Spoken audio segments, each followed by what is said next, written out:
Morning, 5A. Good morning, 5B.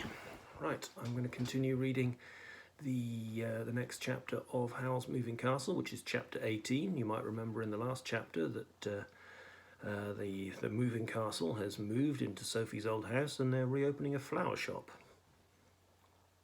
This is chapter 18. You can read along with this if you like.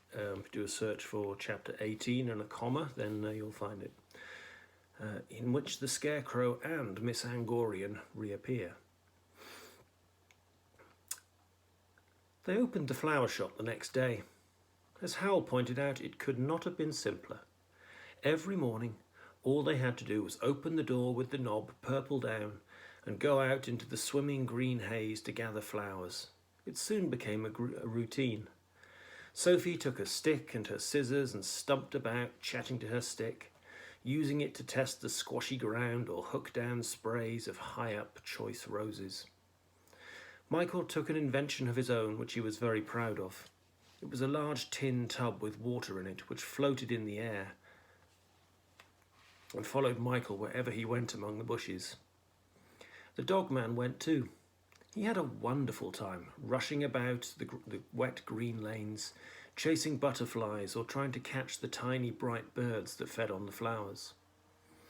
While he dashed about, Sophie cut armloads of blue hibiscus.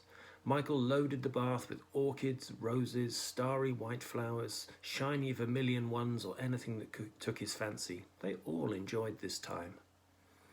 Then, before the heat in the bushes grew too intense, they took the day's flowers back to the yard and arranged them in a motley collection of jugs and buckets which Howl had dug out of the yard. 2 of the buckets were actually the 7-league boots. Noting, Sophie thought, as she arranged shocks of gladiolus in them, could show how completely Howl had lost interest in Letty. He did not care now if Sophie used them or not. Howl was nearly always missing while they gathered flowers, and the doorknob was always turned black down. He was usually back for a late breakfast, looking dreamy, still in his black clothes. He would never tell Sophie which suit the black one really was. "I'm in mourning for Miss Pentstemon," was all he would say. And if Sophie or Michael asked why Hal was always away at that time, Hal would look injured and say, "If you want to talk to a school teacher, you have to catch her before school starts." Then he would disappear into the bathroom for the next 2 hours. Meanwhile, Sophie and Michael put on their fine clothes and opened the shop. Howl insisted on the fine clothes. He said it would attract custom. Sophie insisted they all wore aprons. And after the first few days, when the people of Market Chippings simply stared through the window and did not come into the shop became very popular. Word had gone around that Jenkins had flowers like no flowers ever seen before. People Sophie had known all her life came and bought flowers by the bundle. None of them recognised her, and that made her feel very odd. They all thought she was Howl's old mother, but Sophie had had enough of being Howl's old mother. "I'm his aunt," she told Mrs. Chissery. She became known as Aunt Jenkins. By the time Howl arrived in the shop in a black apron to match his suit, he usually found it quite busy. He made it busier still. This was when Sophie began to be sure that his black suit was really the charmed grey and scarlet one. Any lady Howl served was sure to go away with at least twice the number of flowers she asked for. Most of the time, Howl charmed them into buying 10 times as much. Before long, Sophie noticed ladies peering in and deciding not to come into the shop when they saw Howl there. She didn't blame them. If you just want a rose for a buttonhole, you don't want to be forced to buy 3 dozen orchids. She didn't discourage Howl when Howl took to spending long hours in the workshop across the yard. "I'm setting up defences against the witch before you ask," he said. "By the time I've finished, there'll be no way she can get into any part of this place." There was sometimes a problem with leftover flowers. Sophie could not bear to see them wilting overnight. She found she could keep them fairly fresh if she talked to them. After that, she talked to flowers a lot. She got Michael to make her a plant nutrition spell, and she experimented in buckets in the sink and in tubs in the alcove where she used to trim hats. She found she could keep some plants fresh for days, so of course she experimented some more.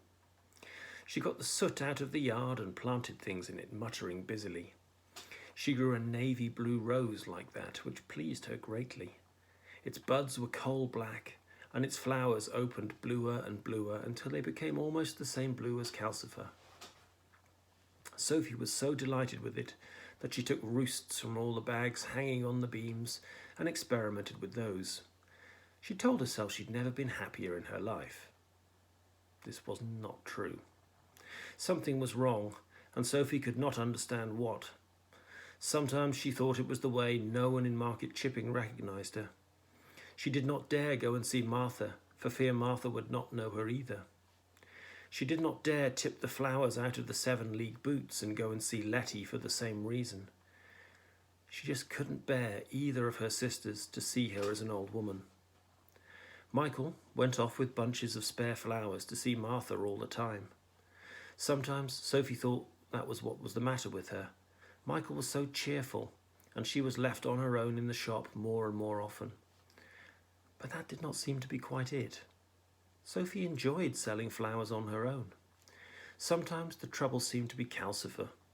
Calcifer was bored. He had nothing to do except keep the castle gently drifting along in the lanes of grass round the various pools and lakes, and to make sure that they arrived in a new spot with new flowers every morning. His blue face was always leaning eagerly out of the grate when Sophie and Michael came in with their flowers. "I want to see what it's like out there," he said. Sophie bought him tasty-smelling leaves to burn, which made the castle room smell as strongly as the bathroom. But Calcifer said what he really wanted was company. They went into the shop all day and left him alone. So Sophie made Michael serve in the shop for at least an hour every morning while she went and talked to Calcifer. She kept inventing guessing games to keep Calcifer occupied while she was busy. But Calcifer was still discontented. "When are you going to break my contract with Howl?" he asked more and more often. And Sophie put Calcifer off. "I'm working on it," she said. "It won't be long now." This was not quite true. Sophie had stopped thinking of it unless she had to. When she put together what Mrs. Pentstemon had said about all the things Howl and Calcifer had said, she found she had some rather strong and rather terrible ideas about the contract. She was sure that breaking it would be the end of both Howl and Calcifer. Howl might deserve it, but Calcifer did not. And since Howl seemed to be working quite hard in order to slither out of the rest of the witch's curse, Sophie wanted to do nothing unless she could help. Sometimes Sophie thought it was simply that the dog man was getting her down. He was such a doleful creature. The only time he seemed to enjoy himself was when he chased down the green lanes between the bushes every morning. For the rest of the day he trudged gloomily about after Sophie, sighing deeply. As Sophie could do nothing about him either, she was rather glad when the dogman took to lying in patches of shade out in the yard, panting. Meanwhile, the roots Sophie had planted became quite interesting. The onion had become a small palm tree and was sprouting little onion-scented nuts. Another root grew into a sort of pink sunflower. Only one was slow to grow. When at last it put out 2 round green leaves, Sophie could hardly wait to see what it would grow into. The next day, it looked as if it might be an orchid. It had pointed leaves with mauve and a long green stalk growing out of the middle with a large bud on it. The day after that, Sophie left the fresh flowers in the tin bath and hurried eagerly to the alcove to see how it was getting on. The bud had opened into a pink flower like an orchid that had been through a mangle. It was flat and joined to the stalk just below a round tip. There were 4 petals sprouting from a plump pink middle, 2 pointing downward and 2 more halfway up that stuck out sideways. When Sophie stared at it, a strong scent of spring flowers warned her that Howl had come in and was standing behind her. "What is that thing?" he said. "If you were expecting an ultraviolet violet or an infrared geranium, you got it wrong, Mrs. Mad Scientist." "Looks like a squashed baby flower," Michael said, coming to look. It did too. Howl shot Michael an alarmed look and picked up the flour in its pot. He slid it out of the pot into his hand, where he carefully separated the white thready roots and the soot and the remains of the manure spell, until he'd uncovered the brown forked root Sophie had grown from it. "I might have guessed," he said. "It's mandrake root. Sophie strikes again. You do have a touch, don't you, Sophie?" He put the plant carefully back, passed it to Sophie and went away, looking rather pale.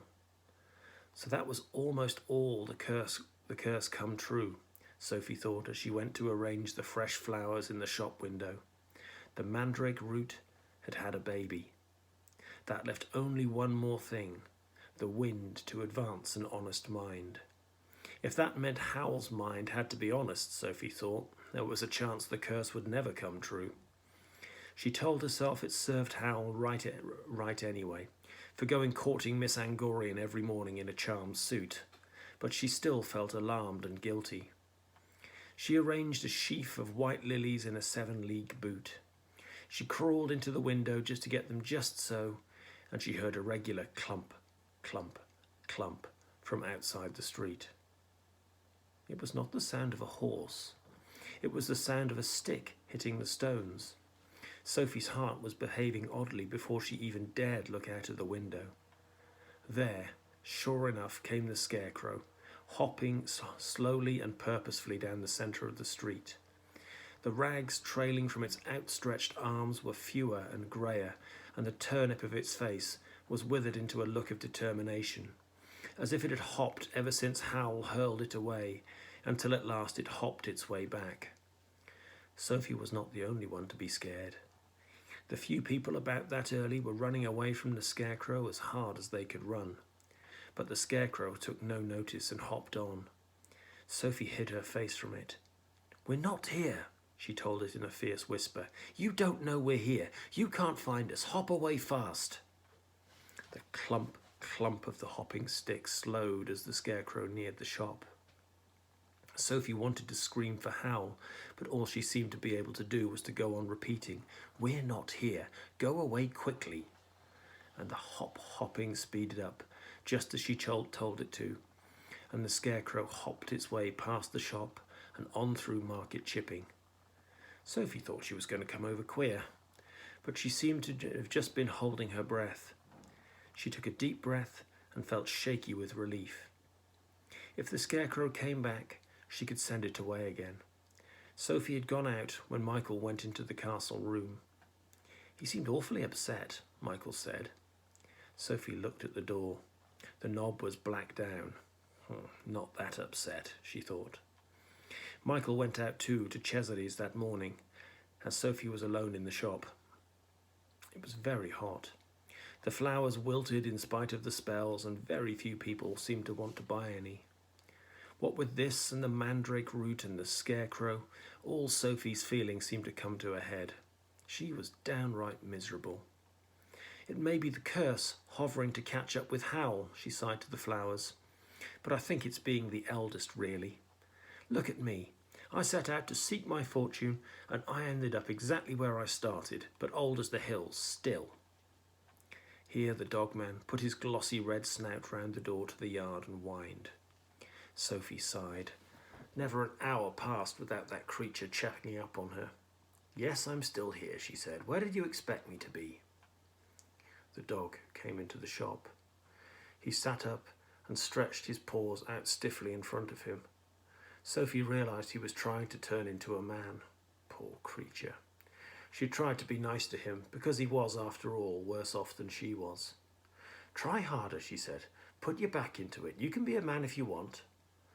The dog stretched and straightened his back, and strained, and just as Sophie was sure he was going to have to give up or topple over backwards, he managed to rise to his hind legs and heave him up into a distraught, ginger-haired man. "I envy Howl," he panted. "Does that so easily. I was dog in the hedge you helped. Told Letty I knew you. I'd keep watch. I was here before in..." And he began to double up again into a dog and howled with annoyance. "With which in shop?" he wailed, and fell forward onto his hands, growing a great deal of grey and white hair as he did so. Sophie stared at the large shaggy dog that stood there. "You were with the witch," she said. Then she remembered now. The anxious ginger-haired man who'd stared at her in horror. "Then you know who I am. And you know I'm under a spell. Does Letty know too?" The huge shaggy head nodded. "And she called you Gaston," Sophie remembered. "Oh, my friend, she's made it hard for you. Fancy having all that hair in this weather. You'd better go somewhere cool." The dog nodded again and shambled miserably into the yard. But why did Letty send you? Sophie wondered. She felt thoroughly put out and disturbed by this discovery. She went up the stairs and through the broom cupboard to talk to Calcifer.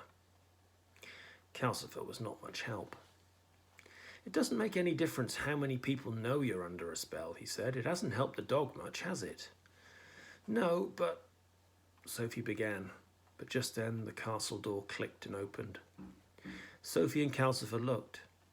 They saw the doorknob was still set to black down, and they expected Howl to come through it.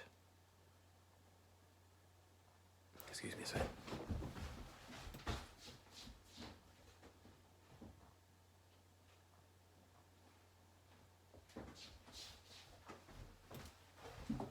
Sorry.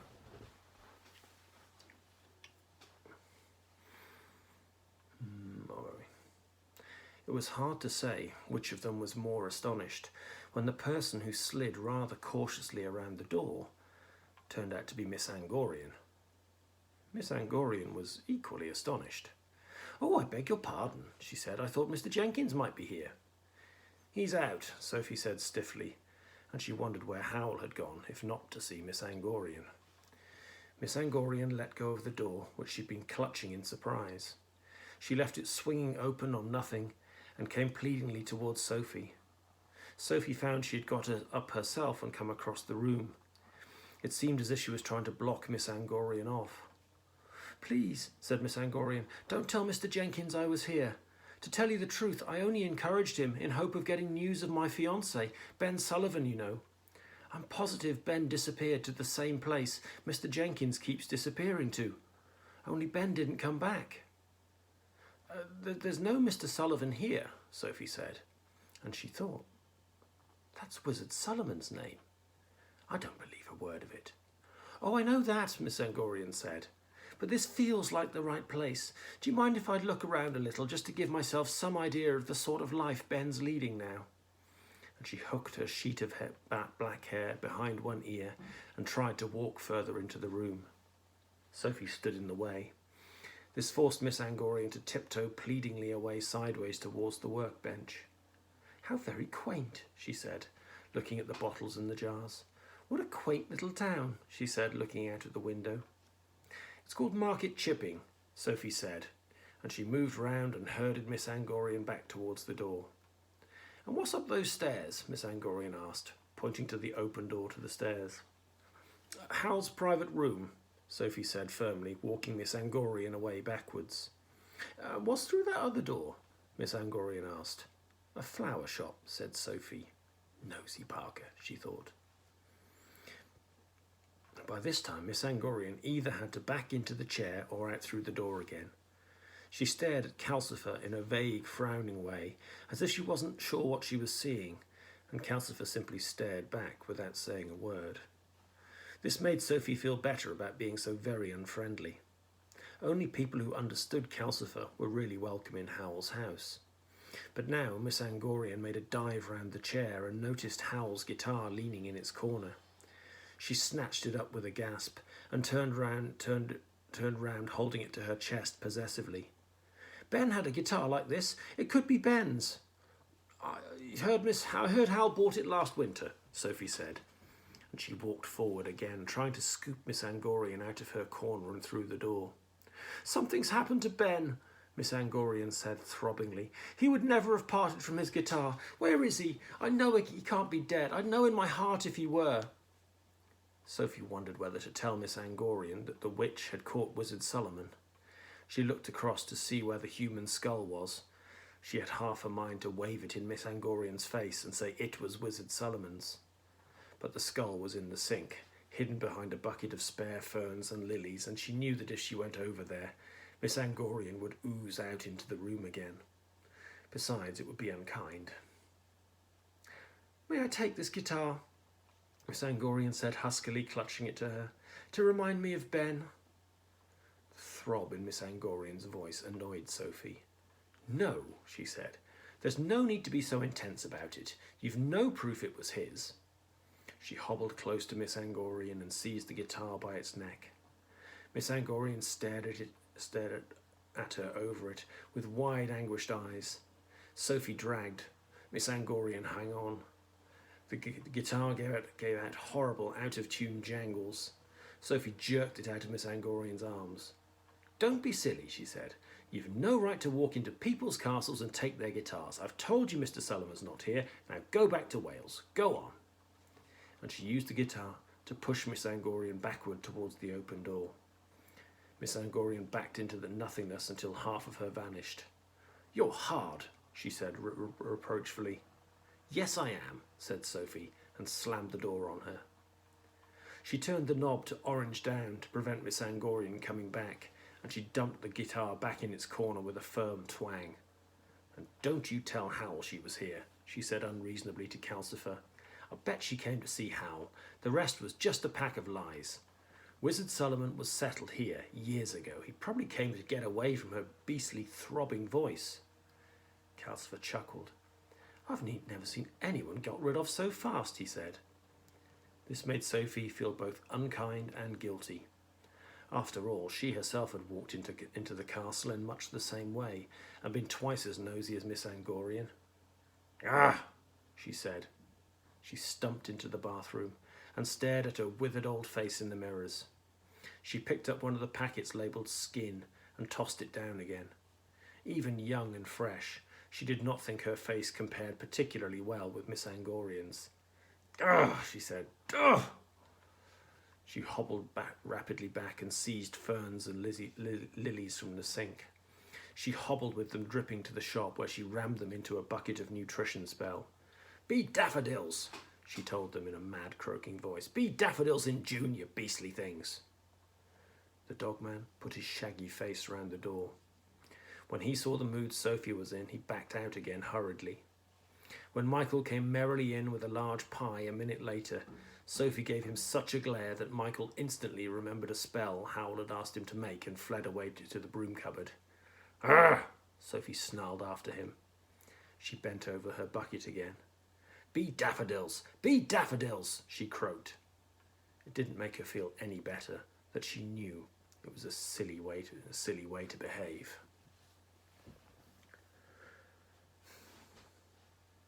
But next time, chapter 19, in which Sophie expresses her feelings with Weed Killer.